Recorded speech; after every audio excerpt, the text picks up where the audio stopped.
Okay, so today I'm gonna be thinking through some more thoughts that I have about the 6 days of creation in Genesis 1 and how that relates to our capacity to attend to the world. I'm currently working through the fourth day of creation, which is the day that God creates the sun and the moon and the stars of the heavens. And on this fourth day of creation, it's interesting because we see that in the first 2 days of creation, there's a pattern of the cross, which is spread out through 2 days, where on the first day, when God separates light from darkness, this creates a vertical distinction. And on the second day, when God creates the firmament to separate the waters above from the waters below, this creates a horizontal distinction. And between those first 2 days, there's a vertical distinction and a horizontal distinction. Then on the third day, God separates the waters below from the waters below, which leads to dry land. And the distinction there between dry land and water is a vertical one. Then when he continues on to create the grass of the field as well as the trees that bear fruit, this is a horizontal distinction, with the trees being a higher principle and the grass being a lower one. On the fourth day of creation, when God creates the sun and the moon, we see that it goes back to the vertical aspect being limited to only one day, and then the horizontal aspect, which is the sea creatures as well as the birds of the air, becomes manifest on the fifth day of creation. What seems to be going on there is that there's a pattern that when something is moving from a higher principle to a lower one, then that takes place over 2 days of creation. And when something is moving from a lower principle to a higher one, then those distinctions happen all on the same day. Now,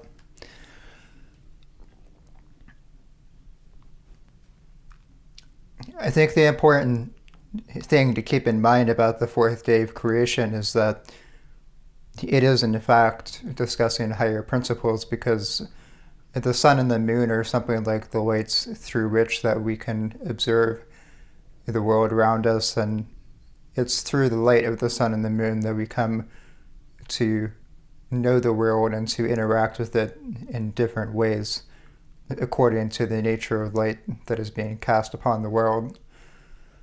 Now, both the sun and the moon have their own properties, and I think both are representative of two different ways of attending, where when the sun is shining brightly outside, it casts a kind of pure light which illuminates everything beneath it, as long as it's not obscured by a cloud or a tree or a mountain or some other kind of geographical figure.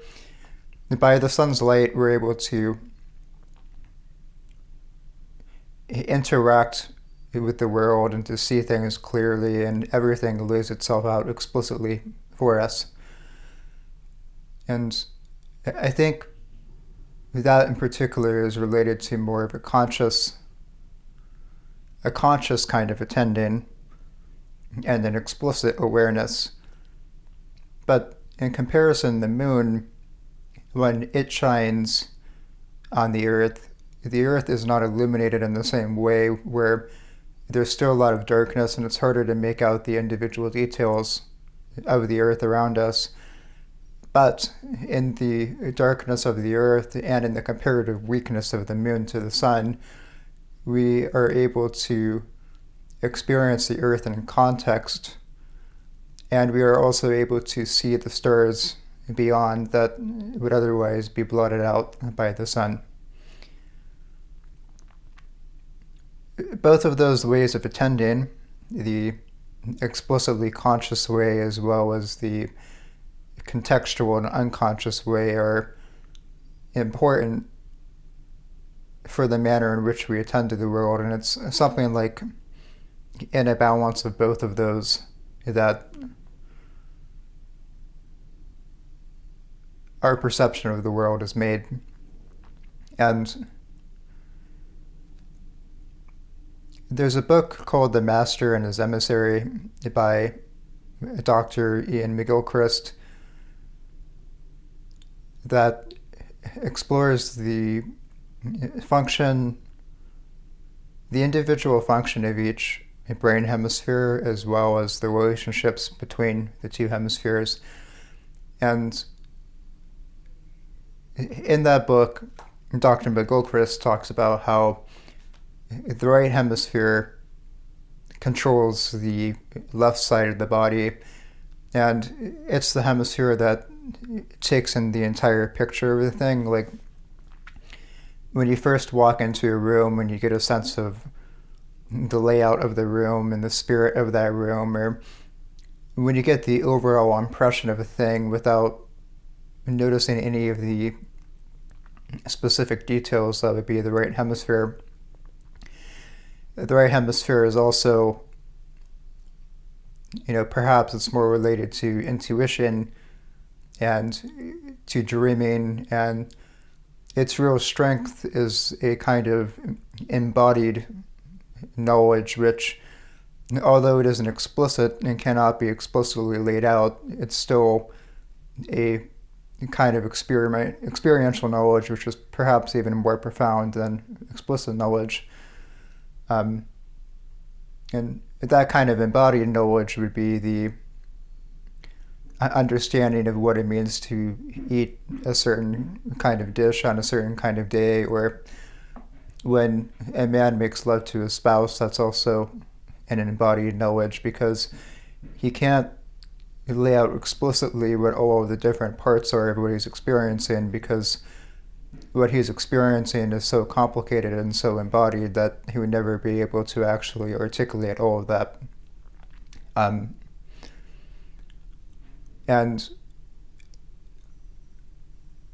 the right hemisphere, as far as I understand it, allows you to experience things in an embodied way, but it allows you to experience a great multiplicity of things as one whole.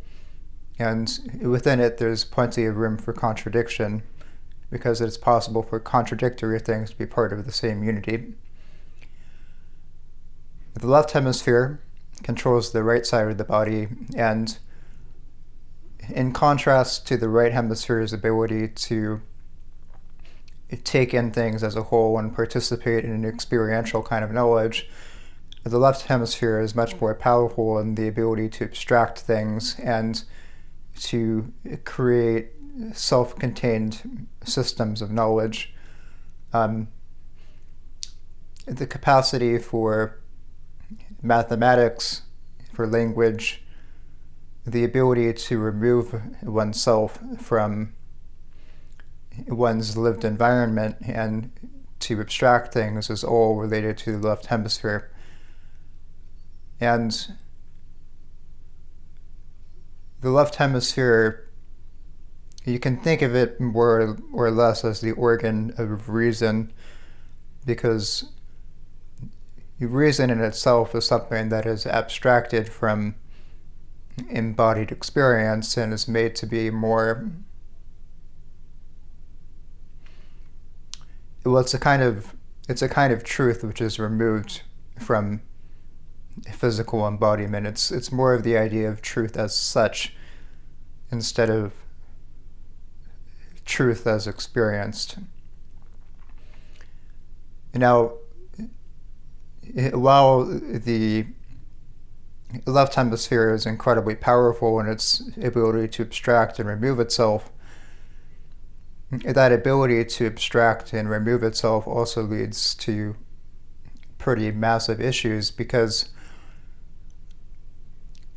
to the left hemisphere, it likes to close itself off to the rest of the world, and anything that's not contained within that system of knowledge and that system of understanding that is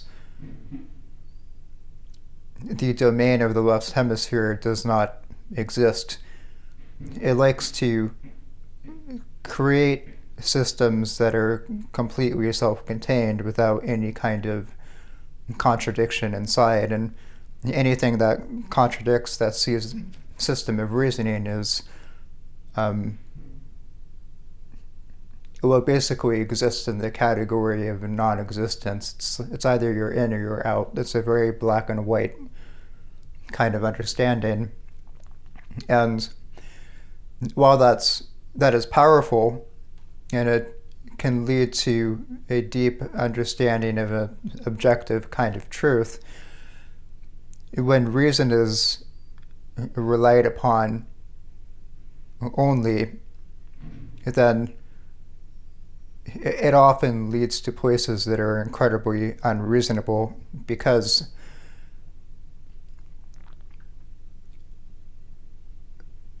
reason is a power of abstraction to make sense of our lived experience. But if you divorce reason from lived experience, it becomes untethered from any kind of lower physical reality which would tie it down. And in that untethering, you can have perfectly sound reasonings for things that would actually lead you to an abyss. One doesn't have to look very far into the history of the 20th century in order to understand how perfectly good reasons could be found to justify horrific actions. The starvation and the murder of entire peoples were justified in the Soviet Union by the willingness to eradicate poverty and to liberate the lower classes from the oppression of those in power. And millions of Jews were murdered by Hitler because his reasoning was that it was all for the glory of the Aryan race in order to set up a 1,000-year empire.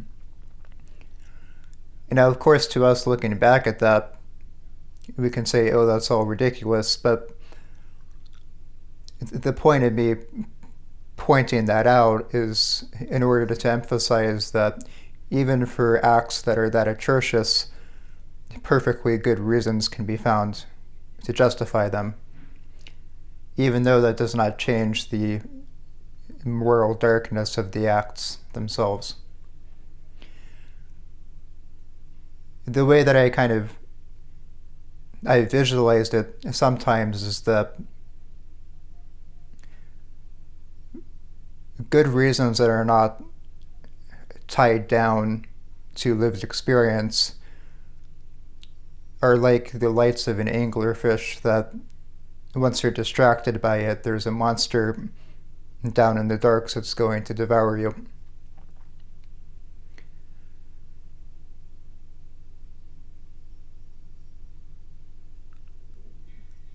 Now,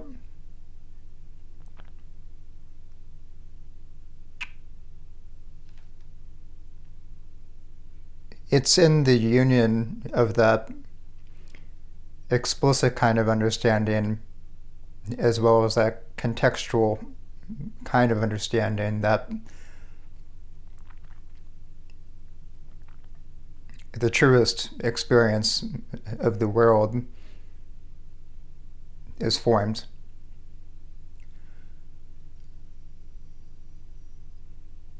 We live in a day that emphasizes reason above all other things, but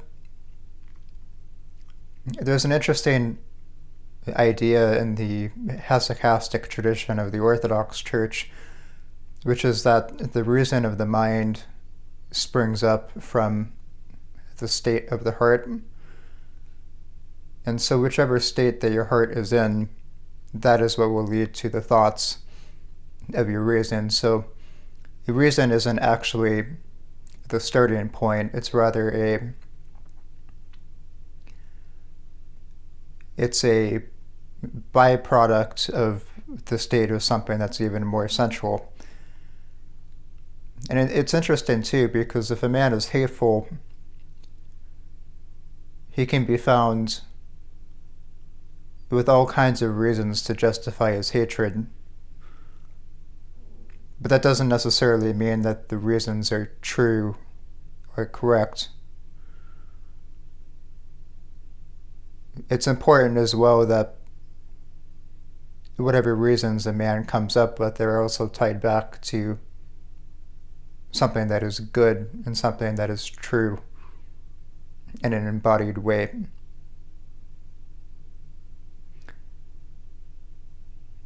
In any case, it's the union of both the explicit and the complicit that forms our experience of the world, because within the framework of a broader context is how we are defined, but understanding those details inside of the broader context is how we actually interact with the world around us. Because, well, if we were to take even just the example of a man's life as well, he's nested within a series of greater and greater contexts, and there's probably an infinite amount of those contexts that he is nested in. And if you start with the individual himself, he's nested within the context of his family, which is nested in the context of a small community, which is nested in the context of his city, his state, his nation, his world. And we can apply that exercise in many different kind of ways, but every individual is at the epicenter of these concentric rings which spiral out to determine who he is. And we are determined and bound just as much by our surroundings as we are by ourselves. That said, though, a person doesn't live in this abstracted kind of community, because within his family he has individuals that he interacts with. Within his community he has individuals that he interacts with. And there's an explicit kind of detail that allows him to actually interact within that world. That said, though, if there was only the detail, then it would be divorced from an understanding of the surroundings that bind him as well.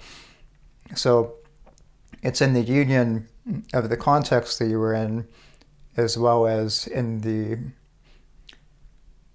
explicit details of that context, that both the environment that binds us is formed, as well as our ability to interact in that environment is made manifest. Another way of thinking about that is also to even just look at a piece of music. Now,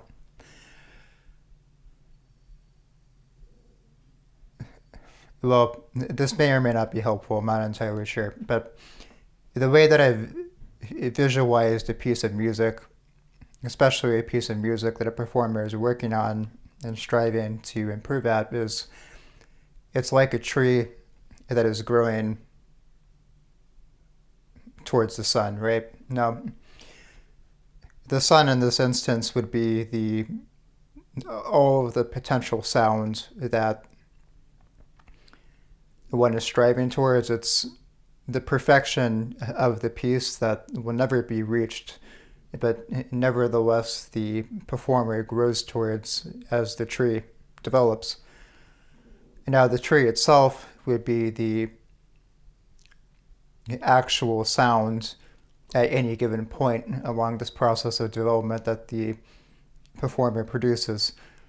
So you have a potential sound on one hand that makes the tree grow, and the tree itself is the development of the sound of the piece. Now, when people go to hear a performer play that music, what they would be viewing is something like will they be coming in to see a tree. Pretty much, it'd be a tree under the light of the sun.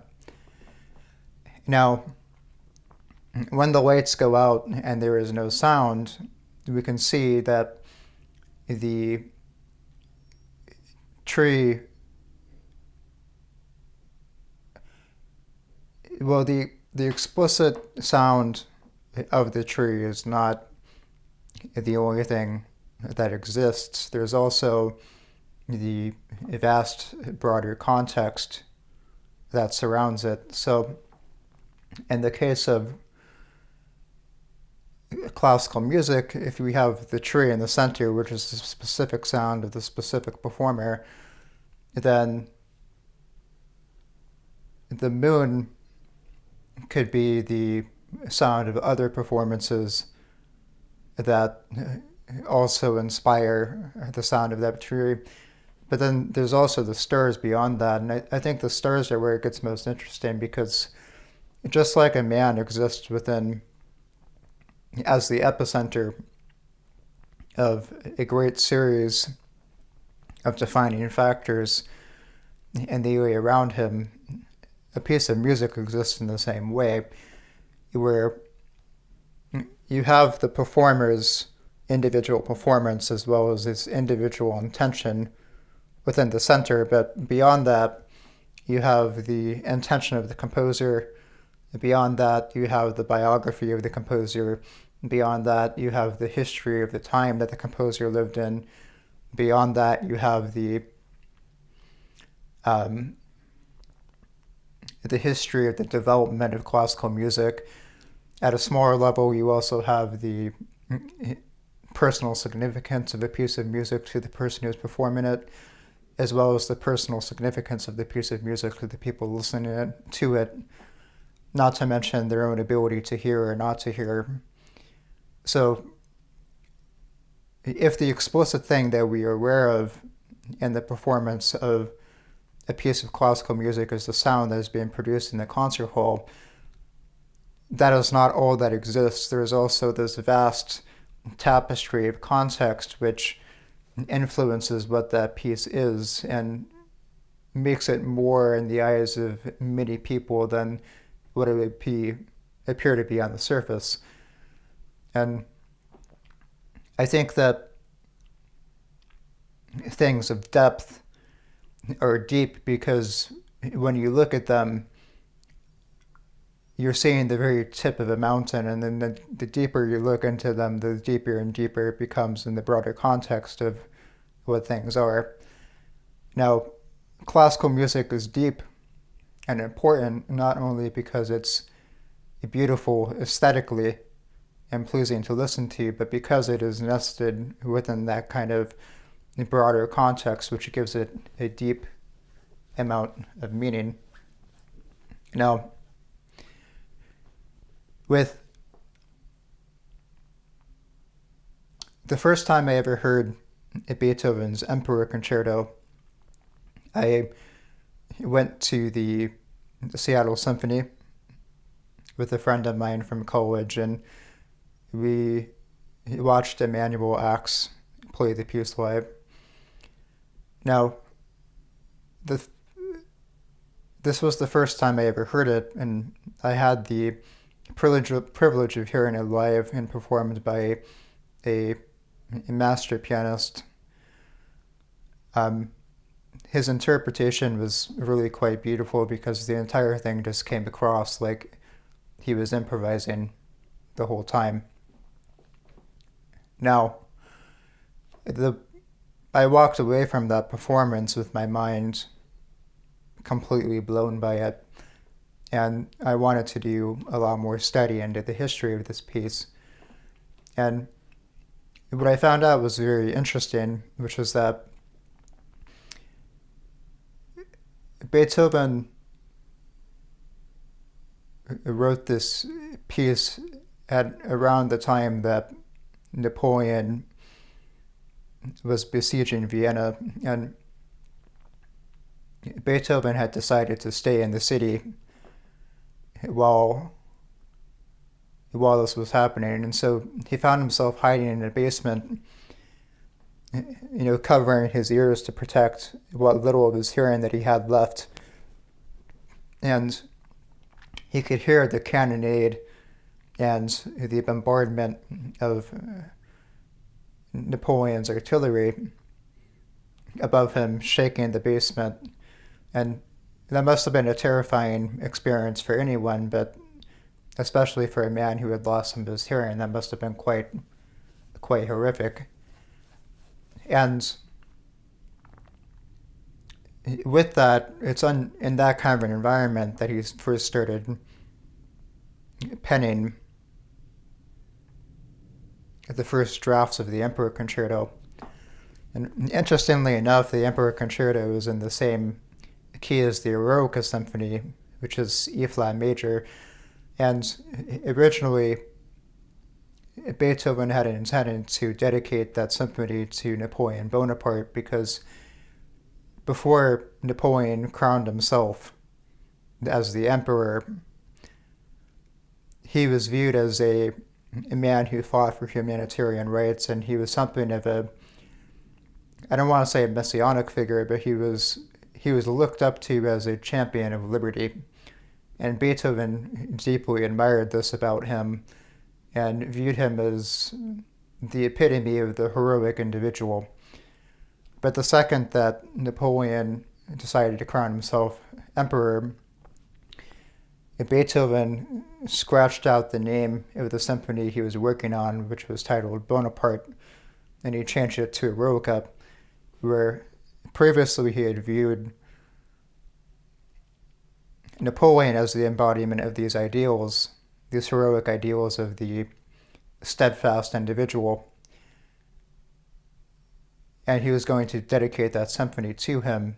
But once those ideals were betrayed by Napoleon, Beethoven dedicated that symphony to those ideals as such. And because the Emperor Concerto is in the same key, it is very much dedicated to those same ideals. And you see in the opening arpeggios with the great chords by the orchestra and the upward ascent by the piano, you very much see that heroic striving upwards to greater heights of virtue that can be undertaken by an individual throughout their life. While I was studying the second movement, I noticed an interesting thing, which was that the main theme is stated by the orchestra, and the orchestra kind of teases the piano, or the piano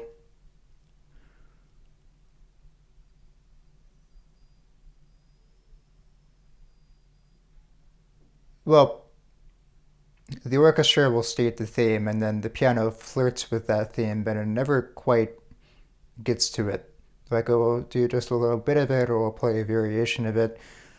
If the orchestra is steadfast and purposeful, then the piano is very much wandering throughout in most of the piece, or most of the second movement, sorry.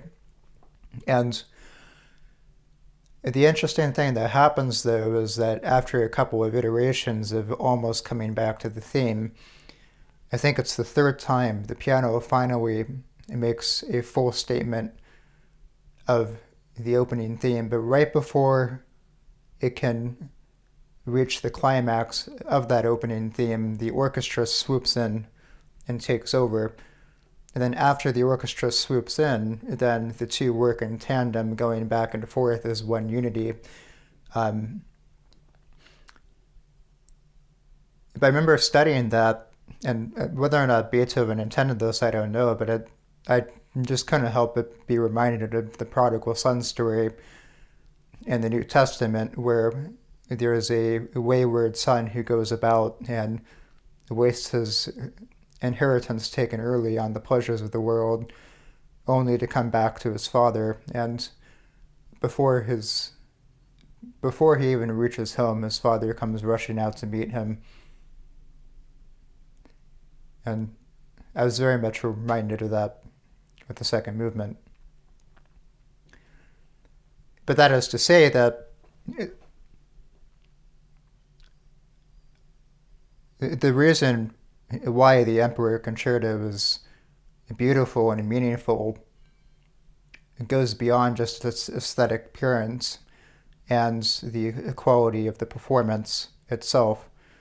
Although those are both important and not to be discounted, it's, even if the quality of the performance wasn't completely great, within that, the performance itself is only a representative of these deeper connections, which is the life of Beethoven, the history of Napoleon, the semblance to the biblical story. And these connections can go deeper and deeper and deeper, and there's really no end to them. And just as there's an infinity of stars above us in the nighttime, so too is there an infinity of context for us to look into in order to understand classical music. And that can be inspiring to our own interpretations of that music, because we can see what the significance of a work might be, both to us and in its broader context. And understanding that broader context, we can then interpret the explicit details of how to present certain phrases, how to present the emotions and the meaning of a piece. And it's in the union of this broader context being paired with this lower, well, not lower, the broader context being paired with the explicit understanding that a true and fully deep experience of music is created. But music itself, I believe that music itself is capable of doing this because it is a reflection of how the world itself works. And Genesis 1